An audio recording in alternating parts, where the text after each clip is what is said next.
down through generations because you haven't access to purchase a house. Real opportunities in the lives of more Americans, Black, white, Latino, Asian Americans, Native Americans.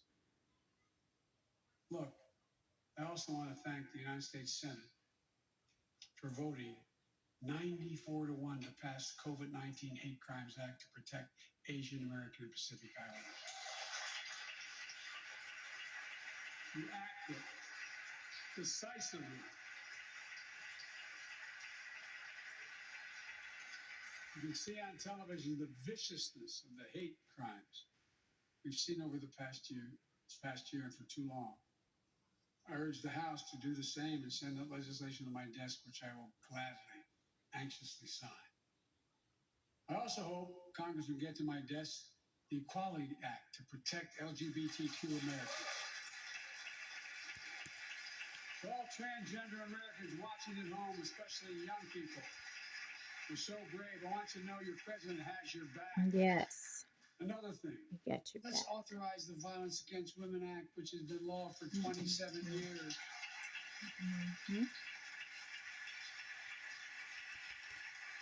27 years ago, I wrote it. It'll close the act that has to be authorized now. Will close the boyfriend loophole to keep guns out of the hands of abusers. The court order said this is an abuser. You can't own a gun. It's to close that loophole that existed. You know, it's estimated that 50 women are shot and killed by an intimate partner every month in America. 50 a month. Let's pass it and save some lives.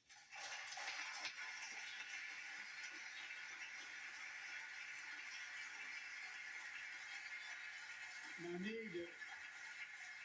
I need not tell anyone this, but gun violence has become an epidemic in America. The flag at the White House was still flying at half-mast for the 8 victims of the mass shooting in Georgia, when 10 more lives were taken in the mass shooting in Colorado. And in the week in between those two events, 250 other Americans were shot dead in the streets of America. 250 shot dead. I know how hard it is to make progress on this issue. In the 90s, we passed universal background checks, a ban on assault weapons and high-capacity magazines that hold 100 rounds that can be fired off in seconds. We beat the NRA. Mass shootings and gun violence declined. Check out the report over 10 years. But in the early 2000s, the law expired. We've seen daily bloodshed since. I'm not saying if the law continued, we wouldn't see bloodshed. More than 2 weeks ago in the Rose Garden, surrounded by some of the bravest people I know, the survivors and families who lost loved ones to gun violence, I laid out several of the Department of Justice actions that are being taken to impact on this epidemic. One of them is banning so-called ghost guns. These are homemade guns built from a kit that includes directions how to finish the firearm. The parts have no serial numbers, so they show up at crime scenes and they can't be traced. The buyers of these ghost gun kits aren't required to pass any background check. Anyone, from a criminal or terrorist, could buy this kit and within 30 minutes have a weapon that's lethal, but no more. And I'll do everything in my power to protect the American people from this epidemic of gun violence, but it's time for Congress to act as well. Look,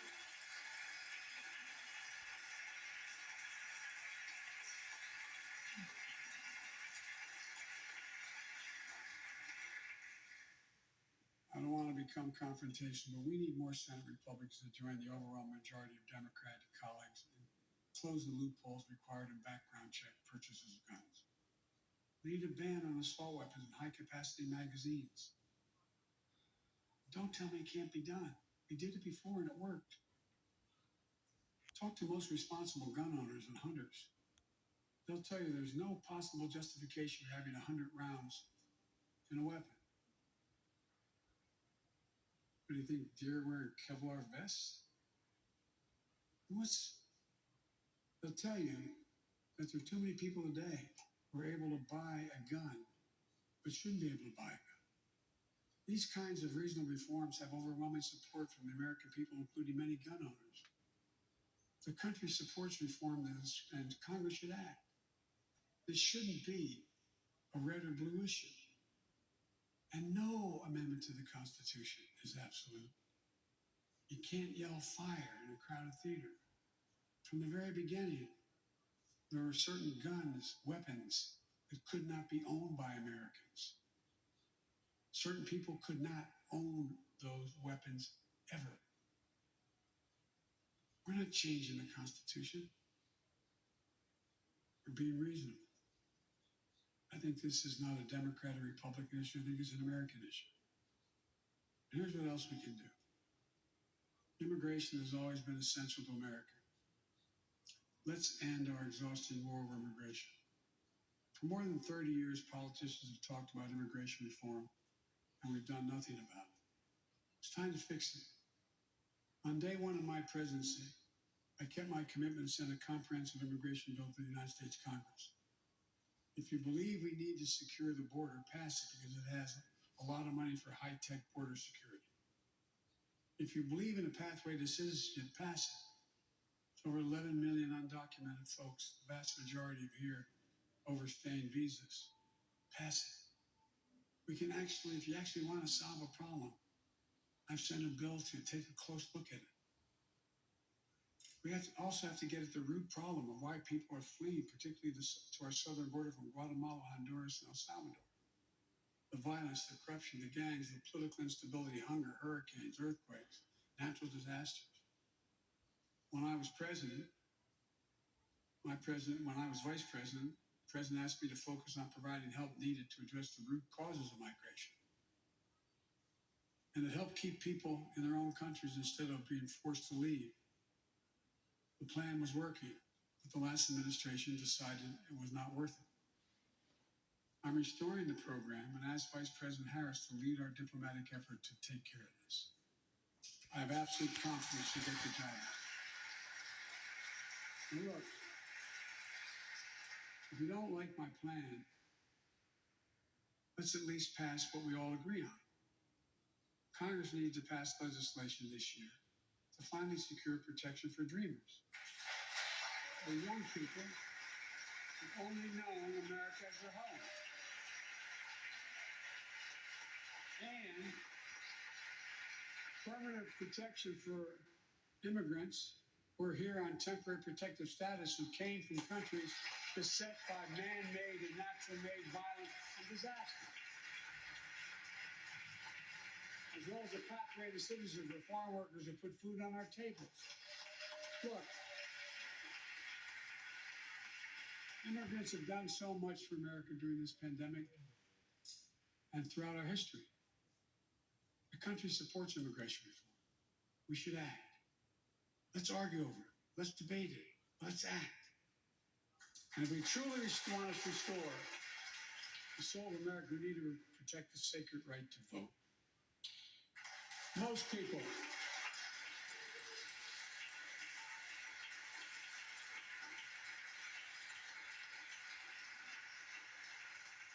more people voted in the last presidential election than any time in American history, in the middle of the worst pandemic ever. It should be celebrated. Instead, it's being attacked. Congress should pass it, H.R. 1 and the John Lewis Voting Rights Act, and send it to my desk right away. The country supports it, and Congress should act now.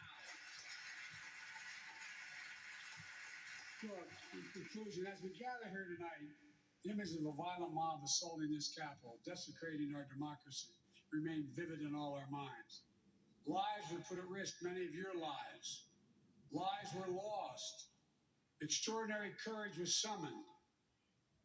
The insurrection was an existential crisis, a test of whether our democracy could survive, and it did.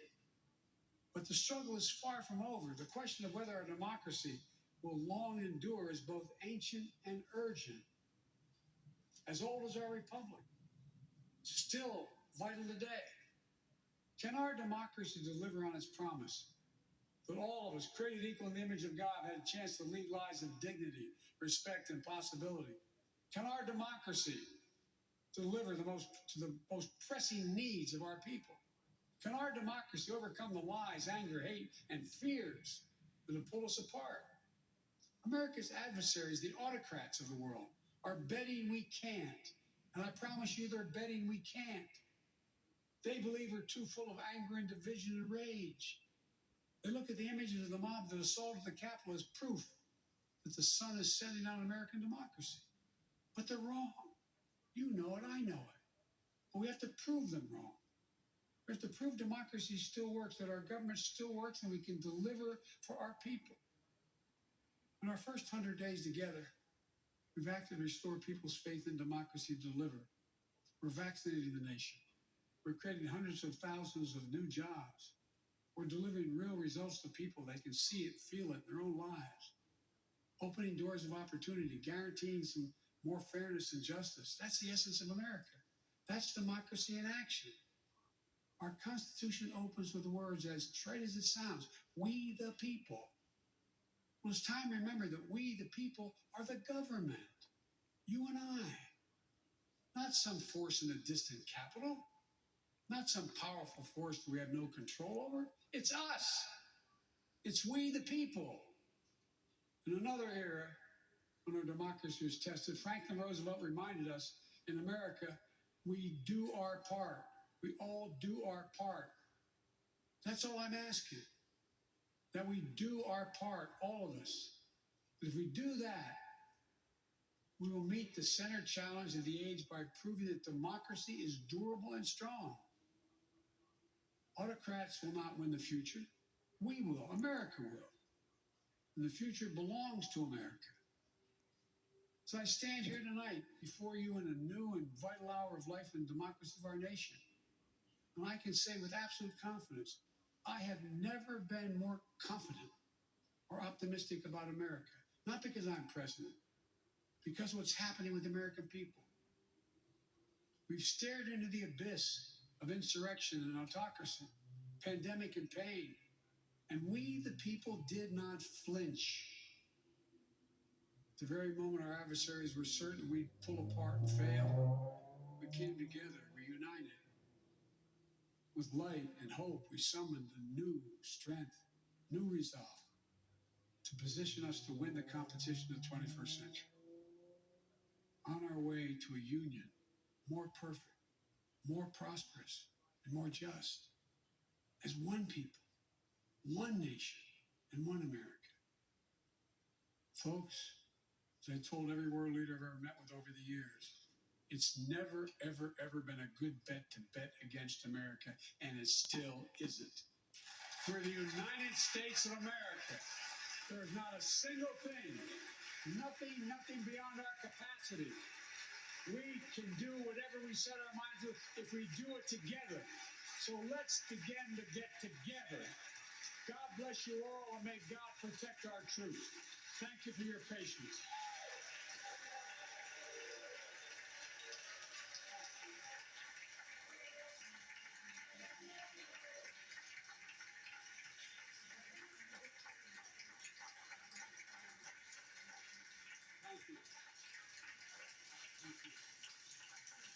He started by thanking the Speaker of the House for having him. He finished by thanking all those watching for their patience. No one yelled, "You lie." The Speaker didn't rip up the speech on live television, so by the standards of about the last 20 years, it was a successful evening where these speeches are concerned. Chairman of the Joint Chiefs, followed by one-time rival Bernie Sanders. The mics are open. We're going to pause and try to catch some of this. As he talks with Congresswoman Waters, Senator Reid,